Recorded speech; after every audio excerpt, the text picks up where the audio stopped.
Good evening students, welcome to easy learning. And आज का हमारा टॉपिक है वो है न्यूट्रिशन इन एनिमल्स। इसके पहले वाले वीडियो में हमने देखा था न्यूट्रिशन इन प्लांट, कि प्लांट्स अपना न्यूट्रिशन कैसे लेते हैं। तो उसका मूड हमने देखा था autotrophic mode of nutrition. Plants जो है वो ऑटोट्रॉपिक मोड ऑफ न्यूट्रिशन को फॉलो कर रहे थे और उसके लिए वो एक मेजर फंक्शन को परफॉर्म कर रहे थे जिसको हम कह रहे थे फोटोसिंथेसिस।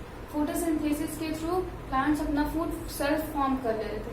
बट जो एनिमल्स होते हैं उनमें कोई भी ऐसा स्पेशल ऑर्गेन नहीं पाया जाता है, स्पेशल सेल ऑर्गेनल्स नहीं पाया जाता है जिसकी वजह से वो अपना फूड खुद से फॉर्म कर सके। तो इसीलिए जो एनिमल्स होते हैं उन्हें डिपेंडेंट होना पड़ता है किसी भी दूसरे ऑर्गेनिज्म पे अपने फूड के लिए। तो आइए देखते हैं कि एनिमल में न्यूट्रिशन किस तरीके से होता है। वी ऑलरेडी knows that कि animals are heterotrophs.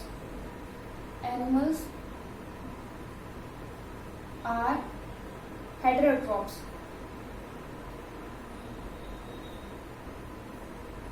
On the basis of heterotrophs, the animals divided into three groups.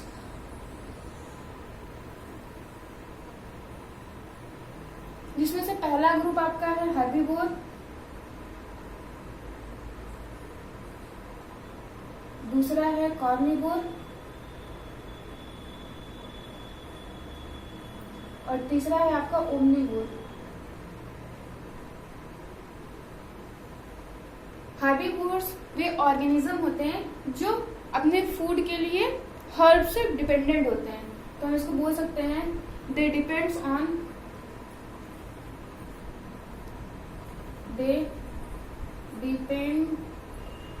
On herbs. Example में हम देख सकते हैं इसका गोट हो गया, काऊ हो गई और बफेलो हो गया, एक्सेट्रा। अब सेकेंड आता है आपका कॉर्निवोर्स। तो कॉर्निवोर्स में वो ऑर्गेनिज्म आते हैं जो कि डिपेंड होते हैं मीट पे। इसको हम बोल सकते हैं दे डिपेंड्स ऑन मीट। इसके एग्जाम्पल में हम देख लेते हैं आपका लायन हो गया, टाइगर हो गया और आपका फ्रॉग हो गया, स्नैक हो गया, वल्चर हो गया। ये सारे जो ऑर्गेनिज्म है वो सभी डिपेंडेंट होते हैं मीट पे, इसीलिए इन्हें कॉर्निवोर्स के में रखा गया है। और आपका तीसरा मेन ग्रुप है ओमनिवोर्स। ओमनिवोर्स वो ऑर्गेनिज्म होते हैं जो हर्ब्स एंड मीट दोनों पे डिपेंडेंट होते हैं। दैट मीन्स को हम बोल सकते हैं they depend on both meat and herbs. Herbs क्या है हमारे green plant.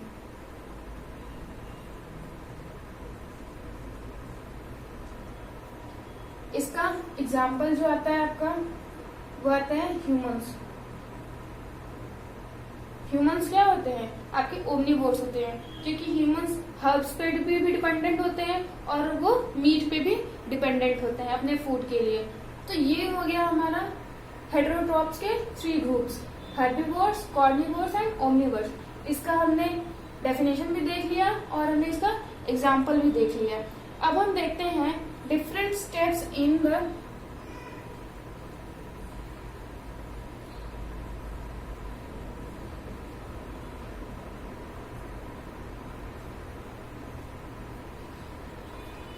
Process of nutrition in animals.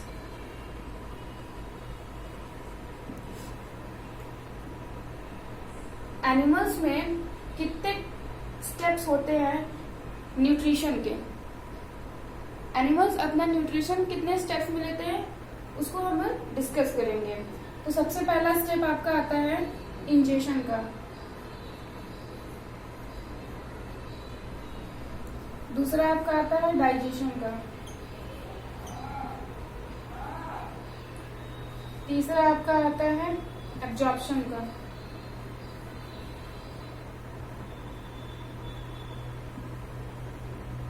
और चौथा आपका आता है एसिमिलेशन का, और आपका पांचवा है एक्सक्रीशन का।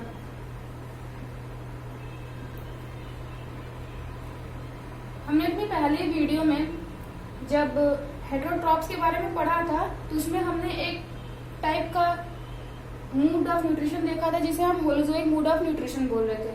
तो होलोजोइक मूड ऑफ न्यूट्रिशन इन्हीं पांचों प्रोसेस पर डिपेंडेंट था। जो भी ऑर्गेनिज्म इन पांचों प्रोसेस को फॉलो करते हैं वो आपके होलोजोइक मूड ऑफ न्यूट्रिशन में आते हैं। तो जितने भी आपके एनिमल ग्रुप हो गए, जैसे आपका काऊ हो गया, गोट हो गया, टाइगर हो गया, लायन हो गया, इंक्लूडिंग ह्यूमन, ये सभी आपके होलोजोइक मूड ऑफ न्यूट्रिशन को शो करते हैं। ये सभी इन पांचों प्रोसेस के थ्रू अपना न्यूट्रिशन लेते हैं।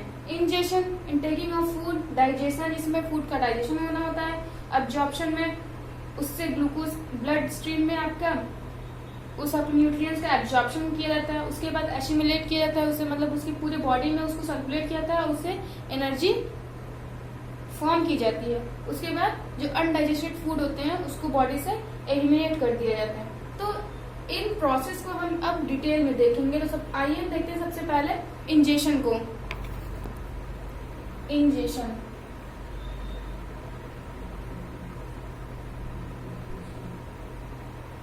इंजेशन में होता है टेकिंग ऑफ फूड, मतलब किसी भी फूड को माउथ में लेना या फिर बॉडी के अंदर लेना, ये आपका प्रोसेस होता है इंजेशन। तो हम इसमें लिख देते हैं the process of taking food, the process of taking food is called ingestion.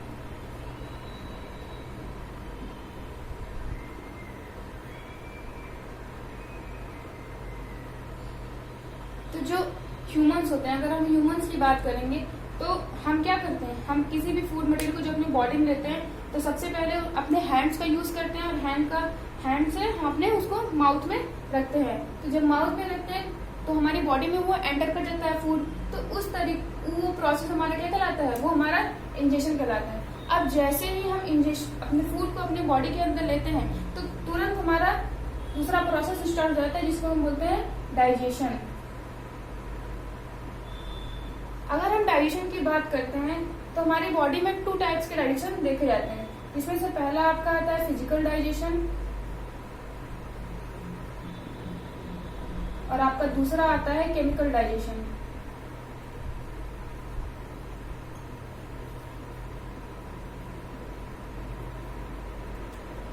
Physical digestion का मतलब होता है फूड को ब्रेक करना, मतलब लार्जर पार्टिकल से स्मॉलर पार्टिकल में। तो यहाँ पे होता है breaking of food, breaking of food, और ये मेनली प्रोसेस हमारे माउथ में होता है। माउथ में हमारे टीथ प्रेजेंट होते हैं, टंग प्रेजेंट होते हैं, जो कि इस प्रोसेस को कंप्लीट करते हैं। माउथ में हमारा क्या होता है, चिविंग होता है, और ग्राइंडिंग, मतलब हम टीथ के थ्रू उस फूड को क्या करते हैं, छोटे छोटे पार्टिकल्स में तोड़ देते हैं ताकि वो इजीली हम उसको अपने स्टमक में ले सके। ग्राइंडिंग होता है, मतलब टंग होती है जो कि फूड को मिक्स करती है। तो ये हमारा क्या हो गया, ये हमारा फिजिकल डाइजेशन हो गया है। इसके बाद हम देखते हैं नेक्स्ट जो हमारा है केमिकल डाइजेशन। केमिकल डाइजेशन में दैट मीन्स कि जहां पे केमिकल्स इन्वॉल्व हो रहे हैं, इन्वॉल्वमेंट ऑफ केमिकल, और यहाँ पे केमिकल क्या है, वो है डाइजेस्टिव जूस।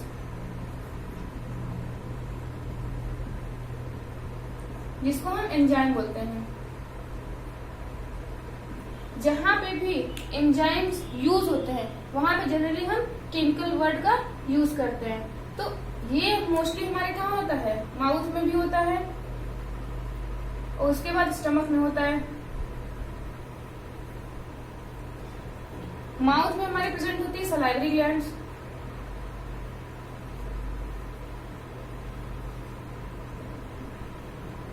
जो कि केमिकल डाइजेशन का फंक्शन परफॉर्म करते हैं, क्योंकि जो हमारी सलाइवरी ग्लैंड्स होती हैं वो क्या सिक्रीट करती हैं, वो सलाइवा सिक्रीट करती हैं और ये सलाइवा केमिकल डाइजेशन में हेल्प करता है। इसके बाद आपका स्टमक आता है। स्टमक में कई सारे डाइजेस्टिव जूस होते हैं, बहुत सारे एंजाइम्स होते हैं, जिसमें पेप्टिन हो गया, आपका एमाइलेज हो गया, ये सारे एंजाइम्स होते हैं।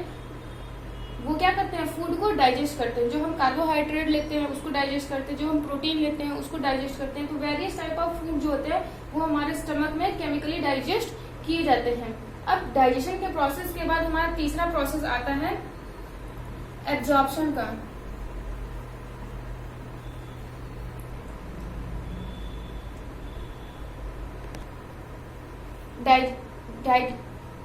डाइजेशन के बाद जो आपका एब्जॉर्प्शन है, एब्जॉर्प्शन में फूड का एब्जॉर्प्शन होना होता है। यहाँ पे हम देख सकते हैं the process in which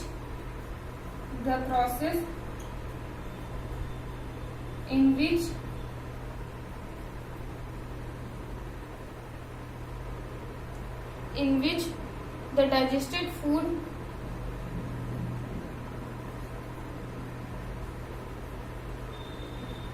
passes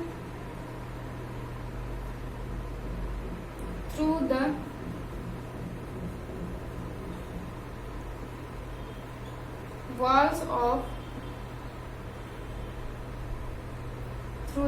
walls नहीं कर सकते आप, इसको लिखिए ऐसे, intestinal wall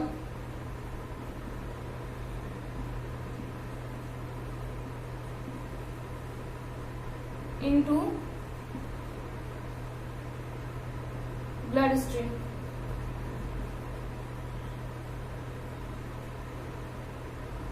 It is called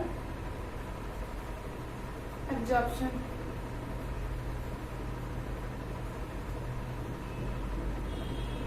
जो डाइजेस्टेड फूड का ब्लड में मिलना होता है वो हमारा क्या होता है, एब्जॉर्प्शन होता है। क्योंकि इस प्रोसेस में जो डाइजेस्टेड फूड होता है उसको पास किया जाता है इंटेस्टाइनल वॉल्स में। क्योंकि जो हमारा एब्जॉर्प्शन का प्रोसेस होता है वो इंटेस्टाइन में होता है, इसलिए यहाँ पे इंटेस्टाइनल वर्ड यूज किया गया। अब यहाँ पे जब इंटेस्टाइनल वॉल्स उस फूड को एब्जॉर्ब करती हैं, एब्जॉर्ब करने के बाद उसको ब्लड स्ट्रीम में भेज देती हैं। ब्लड स्ट्रीम में क्यों भेज देती है, क्योंकि जो ब्लड है वो हमारी पूरी बॉडी में सर्कुलेट होती है। तो अगर डाइजेशन का प्रोसेस स्टमक में हो रहा है, इंटेस्टाइन में वहाँ एब्जॉर्प्शन हो रहा है, तो उस इंटेस्टाइन से वो पूरी बॉडी के सेल्स तक, पूरे बॉडी के ऑर्गन्स तक ब्लड स्ट्रीम उसको पहुंचा देती है। तो इस प्रोसेस को हम क्या बोलते हैं, इस प्रोसेस को हम एब्जॉर्प्शन बोलते हैं। उसके बाद हमारा फोर्थ प्रोसेस आता है जिसको हम बोलते हैं assimilation.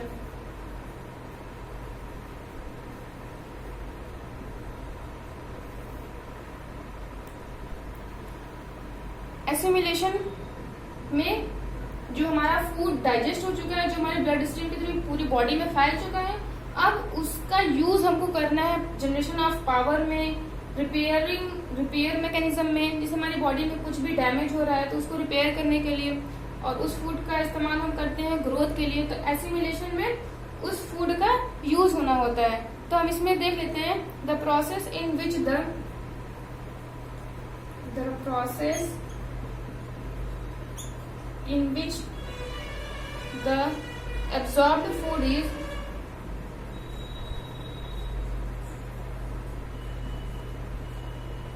absorbed food is taken in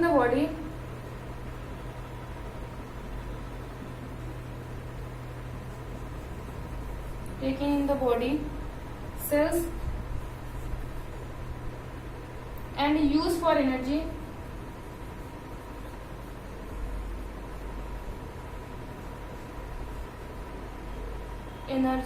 growth and repair। तो यहाँ पे जो डाइजेस्टेड फूड होता है, जो एब्जॉर्ब्ड फूड होता है, उसको पूरी बॉडी में सर्कुलेट किया जाता है, taken in the body cells, body की पूरी सेल्स में लिया जाता है, and use for energy, energy की जनरेशन में उसका इस्तेमाल किया जाता है, ग्रोथ में उसका इस्तेमाल किया जाता है, और बॉडी में जितने भी डैमेज होते हैं उसको रिपेयर करने में इस एब्जॉर्ब्ड फूड का यूज होता है। और इस प्रोसेस को हम क्या बोलते हैं, इस प्रोसेस को हम बोलते हैं एसिमिलेशन। एसिमिलेशन के बाद हमारा लास्ट जो प्रोसेस होता है वो होता है एक्सक्रीशन का, जो हमारा 5th प्रोसेस है वो है एक्सक्रीशन। तो एक्सक्रीशन में जो अनडाइजेस्टेड फूड होते हैं उसको एलिमिनेट कर दिया जाता है बॉडी के बाहर। The process in which the undigested food is the process in which the undigested food is removed from the body. Food is removed from the body.